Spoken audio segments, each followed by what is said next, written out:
What's up, y'all? It's Chris here. So, first of all, this sun is a little blinding, but it's either this or this ordeal. So, we're gonna make it work. But I said I would do a little story time about my van life experience. So, all right. Several years ago, I had the thought and desire to try out a van life situation. I enjoy traveling. I've thought about moving out of the country. Last year, I spent half the year in Mexico as a trial out of country experience. So I've always thought about things like that for myself. But yeah, for several years, I had considered doing van life. For one reason or another, it wasn't possible because of like my job, needing to be in person and things like that. But of course, or can we say, I don't know if we can say it or not. But I heard somebody the other day call it the panini. So the panini happened, and yeah, you know, all that work from home business changed. So the opportunity presented itself.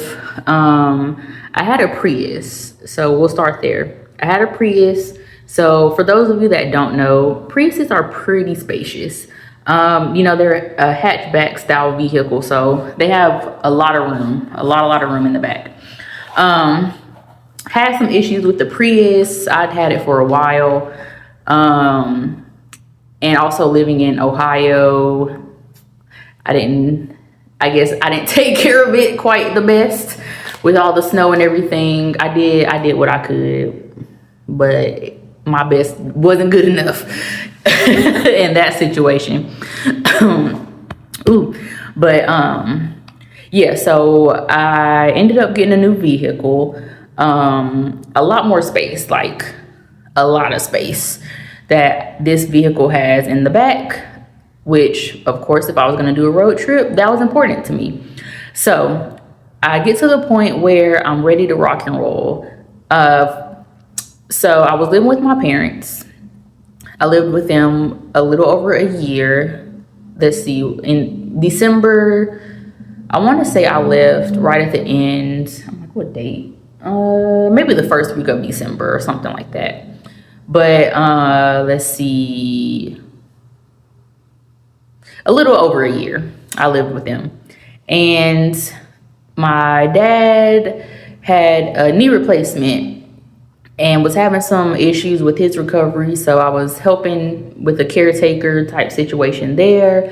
My mom had some things going on. So really just helping out on both ends. And so I wanted, you know, a little, oh my goodness, y'all. I don't know why when I start talking, I start having all these all these issues. But yeah, so I just wanted a little break. As I've said in most of these videos, needed some time and space to clear my head, focus, get back on track with my personal goals. So I spent a little time buying everything. I had years of research to back up all of my purchases for the van life. So like that travel mattress that I showed in my last video that I had been sleeping on the last few days before getting this mattress.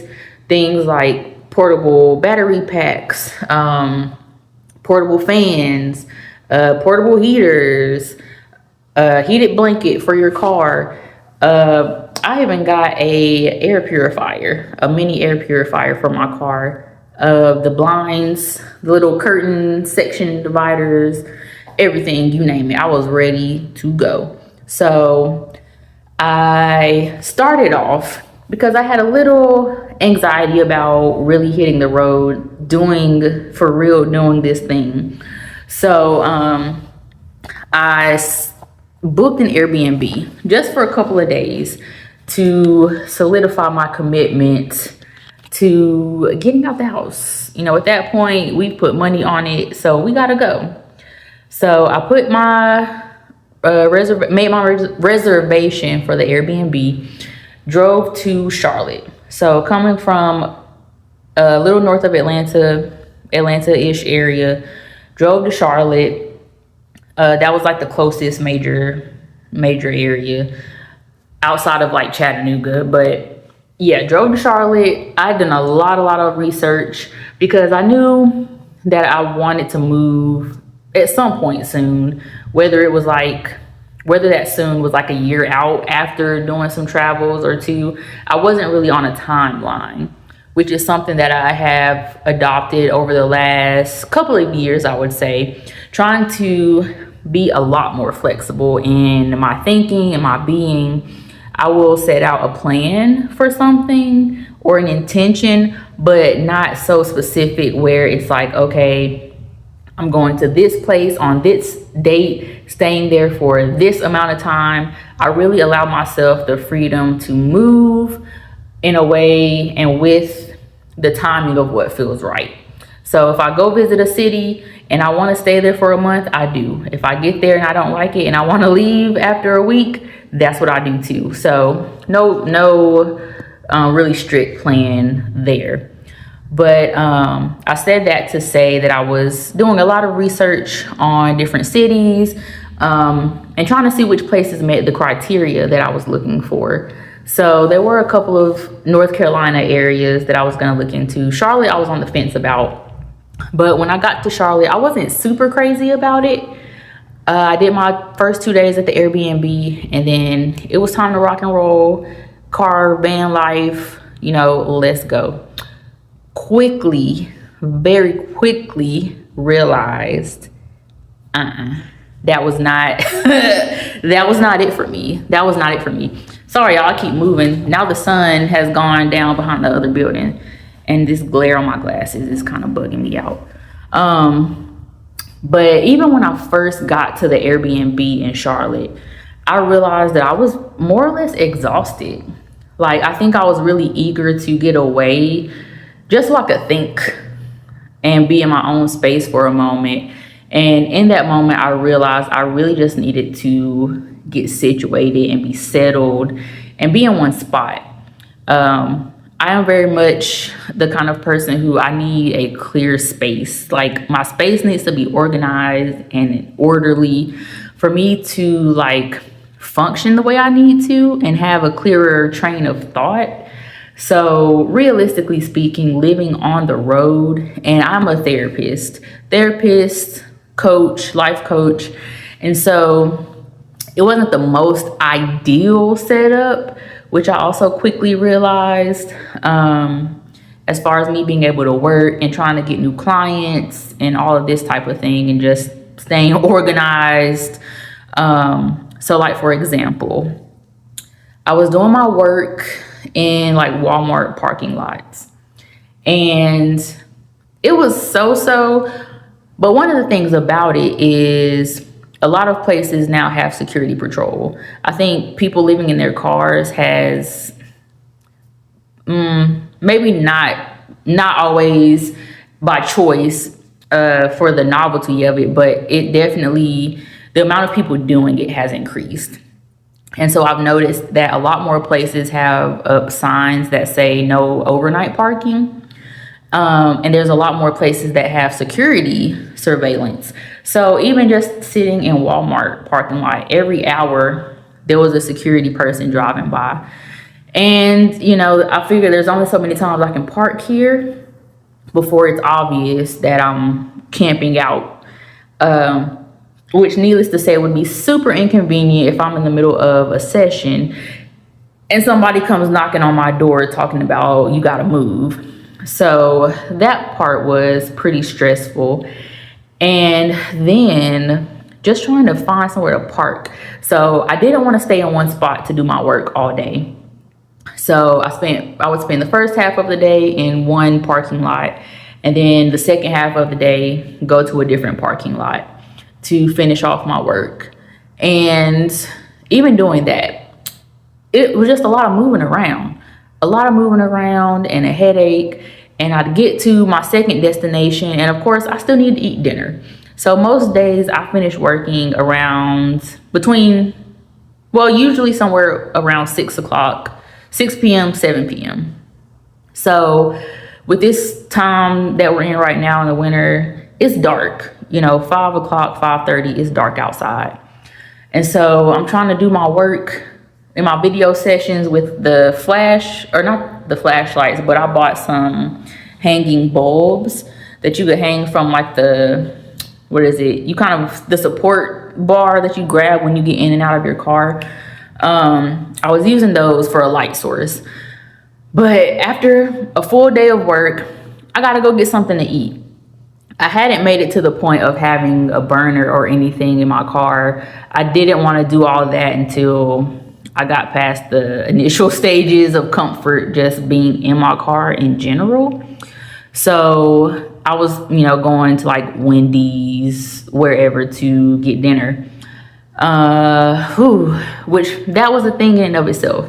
I was getting tired of eating food like that every single day, or just living off of junk, you know, little snack foods from the dollar store.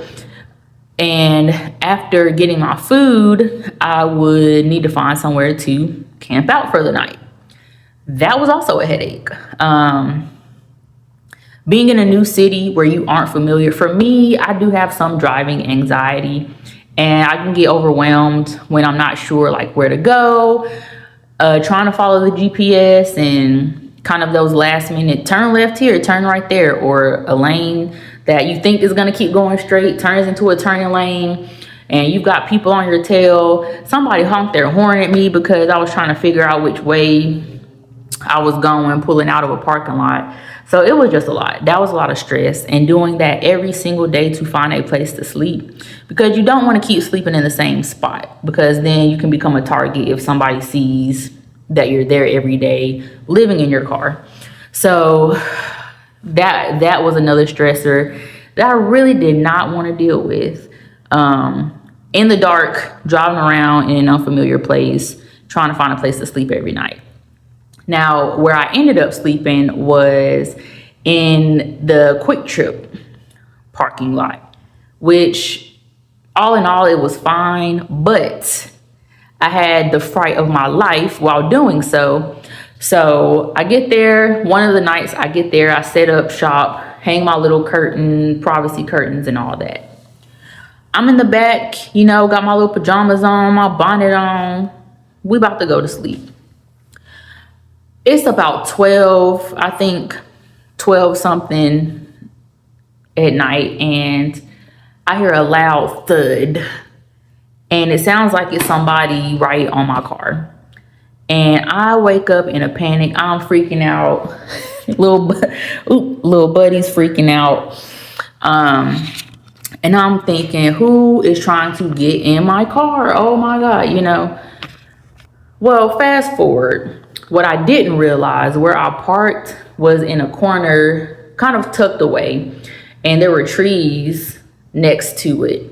And on the other side of the trees was the dumpster for Quick Trip. And so every couple of hours or so, the employees would come out to dump the trash in the dumpster. So what I heard, the loud thud that I heard, was the lid to the dumpster, which I guess is why I felt like it was shaking my car a little bit. But after that too, I was like, there's no way. Like, if somebody does come knock on my door, or God forbid, had I still been out on the road, tried to break into my car or something like that, I would have been done for. I'm not built for that life. I'm not built for that life at all. And I did not sleep that night. I was very, very lightly in and out, but I did not fall into a deep sleep whatsoever. And after that incident, I pretty immediately was like, yeah, I'm gonna have to get an Airbnb. So it's a little bit later right now. I was watching back my film to edit, but I forgot to mention that after this night,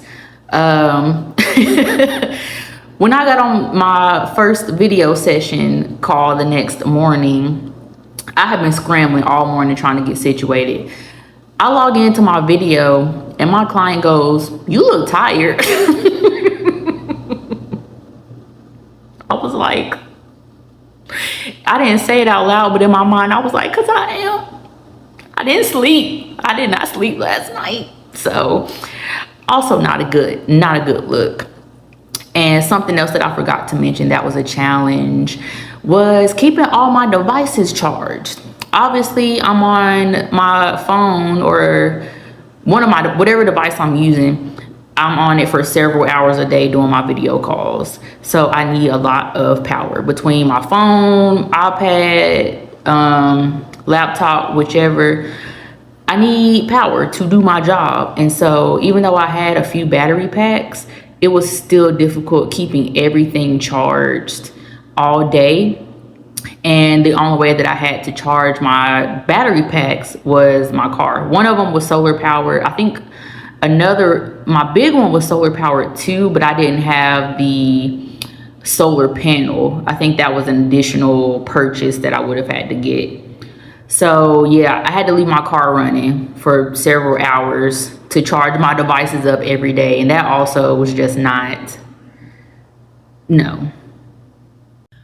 To stay in until I can get somewhere else. So it only lasted, Vanlife lasted 1 week for me.